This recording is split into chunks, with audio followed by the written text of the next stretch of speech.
아멘. 오늘은 출애굽기 16장 21절에서부터 36절까지 말씀을 통하여서 하나님의 은혜의 말씀을 나누기 원합니다.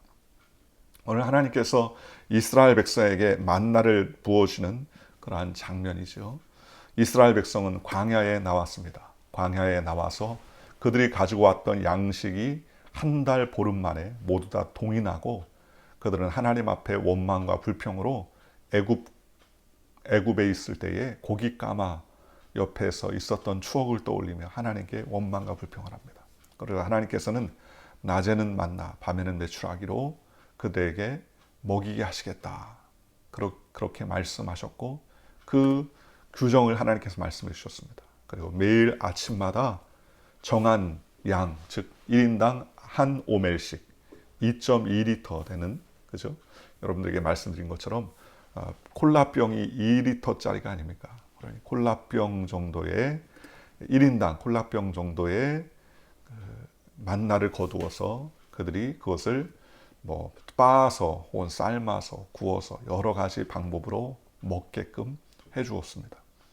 그리고 하나님께서는 그것을 필요 이상으로 거두지 말라라고 말씀하시고 그것을 먹고 난 다음에 그것은 못다 다 소진하라라고 말했습니다. 그런데 적지 않은 사람들이 욕심을 가지고서 더 많이 거두기도 하고 또 그랬죠. 그리고 남겼습니다. 남긴 것이 어떻게 됩니까? 남긴 것이 그들의 계획대로 남겨 있었던 것이 아니라 그것이 아침에 사르르 녹아버리고 햇볕에 완전히 녹아버렸다고 성경은 말씀하십니다. 그리고 하나님께서 이제 7일째 되는 날 안식을 위하여 6일째 날에는 2배의, 즉 2오멜씩 이스라엘 백성에게 만나를 거두라고 그렇게 말씀하셨습니다. 22절에 여섯째 날에는 각 사람이 갑절의 식물 곧 하나에 2오멜씩 거둔지라 회중의 모든 지도자가 와서 모세에게 알림해 했습니다. 모세가 그들에게 이르되 야훼께서 이같이 말씀하셨느니라. 내일은 휴일이니 야훼께 거룩한 안식일이라. 너희가 구울 것은 굽고 먹을 것은 삶을 것은 삶고 그 나머지는 다 너희를 위하여 아침까지 간수하라. 평소 때는 아침까지 간수하면 다 없어졌는데 녹아버렸죠. 그런데 6일째 되는 날은 평소의 2배를 걷게 하셨습니다. 그 이유는 안식일을 하나님 앞에 거룩하게 지키라고 하는 하나님의 뜻과 계획이 있었다는 거예요. 그래서 사람들이 다 그것을 2배로 거두어서 그 지도자가 와서 모세에게 알립니다. 다 2배로 거두었습니다. 그랬더니 그 이유에 대해서 알려주죠. 그 이유가 뭡니까? 내일은 거룩한 안식일이라. 그러니 안식하라. 아마도 모세가 이유에 대해서 얘기하지 않고 2배로 거두라고 말했던 것 같아요. 그러니 지도자가 와서 2배씩 거뒀습니다. 어찌 됩니까? 라고 물어보자 모세가 그 이유에 대해서 이야기합니다. 그리고 모세의 명령대로 24절 그들이 모세의 명령대로 아침까지 간수하였으나 냄새도 나지 아니하고 벌레도 생기지 아니한지라. 모세가 이르되 오늘은 그것을 먹어라. 오늘은 야훼의 안식일인즉 오늘은 너희가 들에서 그것을 얻지 못하리라. 정말 이제 6일째 날 2배를 거두어서 6일째 날 음식을 먹고 그 남은 것을 그 다음날 아침에 두었는데 보니까는 보통 때는 냄새가 나고 썩어서 냄새 나고 벌레도 생기고 그러는데 벌레도 생기지 않고 냄새도 나지 않고 온전해서 보관이 되더라는 겁니다. 그래서 모세가 또 이르죠. 오늘 안식일이다. 하나님이 안식일을 거룩하게 하셨은즉 너희가 그것을 얻지 못한다. 나가도 얻지 못한다. 그랬는데 또 이스라엘 백성들이 어떻게 합니까? 그것을 찾기 위해서 또 나갑니다. 그죠? 27절에 7째 날에 백성 중 어떤 사람들이 거두러 나갔다가 얻지 못하니라.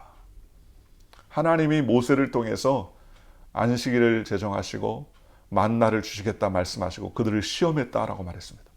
그럼에도 불구하고 어떻게 해요? 또 찾으러 가는 거예요. 그죠? 그래서 28절에 야훼께서 모세에게 이르시되 어느 때까지 너희가 내 계명과 율법을 지키지 아니하려느냐. 볼지어다 야훼가 너희에게 안식일을 줌으로써 6째 날에는 이틀 양식을 너희에게 주는 것이니 너희는 각기 처소에 있고 7째 날에는 아무도 그의 처소에서 나오지 말지니라. 그러므로 백성이 7째 날에 안식하리라. 만나를 주신 이유가 있습니다. 그것도 6일째 날에는 2배를 주신 이유가 있습니다. 그것은 바로 이스라엘 백성들이 거룩한 안식일에 안식할 수 있도록 하기 위한 하나님의 배려요 섭리였다는 것입니다. 하나님께서 매일매일의 양식을 책임져 주신다는 것이죠. 그러니 전날의 이틀치 분량을 준비하라라고 말씀하셨습니다. 이건 무엇을 말합니까? 하나님의 말씀에 대한 훈련입니다. 매일매일 하나님께서 그들의 삶을 채워주시고 있다는 것을 믿고 하나님 말씀에 뭐하라? 순종하라 라고 말했습니다. 그런데도 불구하고 이스라엘 백성은 매일매일 주시는 양식의 기적을 보면서도 어떡합니까? 매일, 즉 내일을 불안해했습니다. 매일매일 주시는 양식을 하나님 앞에서 보았음에도 불구하고 내일을 또 불안해하는 거예요. 내일 주실 것을 의심하고 불안해합니다. 그러니 하나님께서 책망하시죠. 어느 때까지 계명과 명령과 율법을 지키지 않아야겠느냐. 그죠? 여러분, 이렇게 왜 하나님께서 만나를 주셨습니까? 만나를 주신 이유에 대해서 신명기 8장 3절은 정확하게 이렇게 말씀하고 있습니다. 너를 낮추시며 너를 줄이게 하시며 또 너도 알지 못하며 내 조상들도 알지 못하던 만나를 내게 먹이신 것은 사람이 떡으로만 사는 것이 아니요 야훼의 입에서 나오는 모든 말씀으로 사는 줄을 내가 알게 하려 하심이니라. 왜 먹는 것 때문에 굶주리게, 왜 한 달 반 만에 양식이 떨어져서 배고프게 하시느냐. 그죠? 왜 하나님께서 만나를 주셔서 매일매일 거두어서 먹게 하셨느냐. 그것은 바로 하나님께서 사람이 떡으로 사는 것이 아니라 하나님의 말씀으로 산다는 것을 깨닫게 하시기 위한 거예요. 우리를 어떻게 하기 위해서요? 말씀으로 살도록, 하나님의 뜻과 그 명령대로 살도록 우리를 교훈하기 위해서 하더라는 겁니다. 쉽게 말하면 만나는 하나님이 이스라엘과 매일 동행하고 있다는 뭐예요? 약속의 증표예요. 또 하나님께서 세밀하게 그들과 함께 하고 계시다는 하나님의 은혜의 증거 아닙니까? 그죠? 그런데 이와 같이 하나님의 은혜의 증거 앞에 그들이 해야 할 일은 뭡니까? 오직 하나님의 말씀에 순종하는 것이었습니다. 그죠? 이스라엘 백성들이 그들에게 임한 하나님의 은혜가 얼마나 크고 놀라운 것인지를 알게 하기 위해서 하나님께서 이렇게 만나를 주셨다는 거예요. 언제까지요? 광야 40년 동안. 너무나 축복이 아닙니까? 일하지도 않아도, 수고하지 않아도 오히려 아침에 하나님께서 저절로 온 지면에 가시 같은 만나를 주님께서 그 준비해 놓으셨다는 것입니다. 이런 순종을 통해서 하나님께서 주시는 안정과 풍성함을 드리는 길이 오직 하나님께, 야훼께 있음을 알게 하기 위해서 하나님의 만나를 통해서 이스라엘을 계속적으로 먹이신 거예요. 그래서 신명기 8장 3절에 말씀하신 것처럼 우리를 만나를 통해서 사람이 떡으로가 아니라 하나님 여호와 야훼 하나님의 입에서 나오는 말씀으로 살게 하시려는 하나님의 계획이었다는 것입니다. 하나님은 만나의 사건을 통해서 하나님의 은혜와 순종을 우리에게 어떻게 해요? 기억하게 하신다는 거예요. 그렇죠? 오늘 우리가 코로나 19 때문에 이런 어려움과 고통 가운데 있지 않습니까? 그런데 이 어려움과 고통은 반대로 말하면 하나님이 우리에게 주는 또 다른 뭐예요? 기회예요. 무슨 기회입니까? 하나님이 우리에게 베풀어 주셨던 일상의 축복이었다는 사실을 기억하게 한다는 거예요. 여러분, 우리가 갖고 있는 것이 좋은 것이냐 좋지 않은 것이냐 잘 알지 못할 때가 있습니다. 그러나 이것이 잃어버렸을 때, 이것을 찾지 못했을 때, 혹은 잃어버렸을 때의 그 경험은 내가 갖고 있는 것이 얼마나 귀한 것인가 하는 것을 깨닫게 하더라는 것입니다. 그렇지 않습니까? 우리가 이렇게 만나서 일상적으로 같이 대화하고 교제할 수 있는 것. 코로나 때문에 얼마나 큰 스트레스가 있어요. 그렇지 않으세요? 서로 교제를 제대로 할 수 없지 않습니까? 어저께 우연히 라디오를 듣고 지나가면서 운전하는데 라디오에서 코로나 블루라고 하죠. 이제 미국에서는 코로나 블루, 코로나 우울증이라는 거예요. 코로나 때문에. 그런데 코로나가 우리에게 주는 우울증이 아니라 더 자세하게 말하면 코로나로 인해서 무엇을 못합니까? 좋아하는 사람을 만나지 못하는 우울증. 그러니까 가까운 지인들을 만나서 교제할 수 있는 그 관계가 깨어졌기 때문에 오는 우울증이 있다는 거예요. 또 일상적으로 생활하지 못하는 우울증. 그죠? 사람들을 만나고 여행을 해야 되는데 그렇게 하지 못하게 됐기 때문에 마음이 힘들고 외로운 그러한 증상. 또 경제적인 활동이 제대로 이루어지지 않아서 다가오는 미래에 대한 답답함. 이거를 코로나 블루라고 얘기한다는 거예요. 그러나 실질적으로 코로나가 주는 블루가 아니라, 코로나가 주는 우울증이 아니라 코로나로 인한 경제적인 문제에 대한 어려움이나 꼭 관계 교제를 하지 못하는 친밀감의 어려움 때문에 오는 우울감이라는 것이죠. 그러니 코로나 때문에 주는 파생되는 것인데 결국 코로나로 인하여서 우리가 결핍을 느끼고 있다는 것입니다. 결국 우울증의 근원은 뭐예요? 불안이라는 것이죠. 평안하지 못하다는 것입니다. 여러분, 우리가 일상에 살면서 의식주의 문제 해결되면 얼마나 평안하겠습니까? 하나님께서 이스라엘 백성의 만나를 매일같이 내려주시면서 이스라엘과 함께 하신다. 여러분, 6일 동안 만나를 주신 것도 축복이지만 또 7일째 만나가 안 내려주신 것도 축복 아닙니까? 하나님이 동행하고 있다는 증거 아닙니까? 또 6일째 날에는 2배를 거두게 하나님께서 만나를 풍족하게 내려주신 것도 은혜 아니에요? 어떻게 보면 매일처럼 주시는 만나도 감사하고 은혜가 되고요. 6일째 날 2배로 주신 것도 하나님의 놀라운 축복이요. 7일째는 안 느린 것도 뭐예요? 하나님의 임재의 축복이라는 것입니다. 그래서 하나님께서 하나님과 동행하는 삶이 중요하구나라는 것을 알기 위해서 하나님께서 만나로 훈련시켰다는 겁니다. 여러분, 참 이스라엘 백성들이 매일마다 경험하는 기적이 아닙니까, 이게? 그렇지 않습니까? 여러분, 40년 동안 맨날 만나가 내렸으니 그들에겐 이제 더 이상 만나가 기적이 아니지만 오늘 현대를 살아가는 저와 여러분들이 가만히 생각하면 이스라엘 백성은 매일같이 기적을 만났어요. 만나의 기적, 메추라기의 기적뿐만 아니라 뭐예요?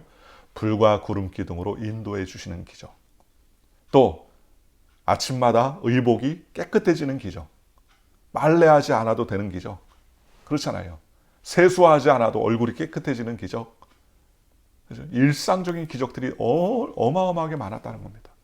광야 40년 동안 하나님께서 목말라 죽지 않게 하시는, 불평과 불만으로 죽었어도 먹을 것이 없어 죽거나 목말라 죽었거나 굶어 죽는 일이 없도록 하나님께서 어떻게 했습니까? 지켜주시고 보호해 주셨다는 겁니다. 어떻게 보면 일상이 뭐예요? 일상이 기적이었다는 것입니다. 그런데 오늘 뒤돌아서 우리가 곱씹고 생각하면 우리의 삶도 마찬가지라는 겁니다. 오늘 우리가 이렇게 아침에 일어나서 예배할 수 있다는 것, 이게 뭐예요? 은혜입니다. 기적이에요. 그렇잖아요. 밤새 안녕이란 말 있지 않습니까? 그렇죠? 밤새 안녕. 어저께 한국에 계신 제가 아는 목사님이 오랜만에 연락을 하셨어요. 연락을 하셨는데 목사님이 카톡을 보내왔는데 어머니가 위암 말기다. 사기죠. 사기면 말기인데 위암 사기라는 갑작스러운 판정을 받았다는 거예요. 그래서 그 카톡이 왔어요. 어머니가 위암 사기시라고 병원에서 진단을 받았습니다. 기도해 주세요. 하면서 카톡이 왔어요. 무슨 말로 위로될지 그렇잖아요. 기도하겠습니다라고 했지만 기도하겠다는 말 한마디가 무슨 위로가 되겠습니까? 우리가 사는 이 상에서 그죠? 하나님께서 은혜를 주셔서 위암이 치료받고 또 병이 고침받는 그러한 위대한 기적들이 하나님께서 보내주시면 너무나 감사하겠지만 또 한편으로는 우리가 매일같이 일상적으로 살아가는 것도 너무나 감사한 일이에요. 그렇지 않습니까? 이 코로나 시대를 생각해 보면 여러분 병원에서 소천하시는 분들이 같이 유언을 남기고 가족들하고 마지막 대화를 나눌 수 있다는 것, 그것도 어떻게 보면 은혜 아닙니까? 지금 생각해 보면 그렇잖아요. 이 코로나 시대 때 여러 가지 어려움 가운데 정말 생리별이죠.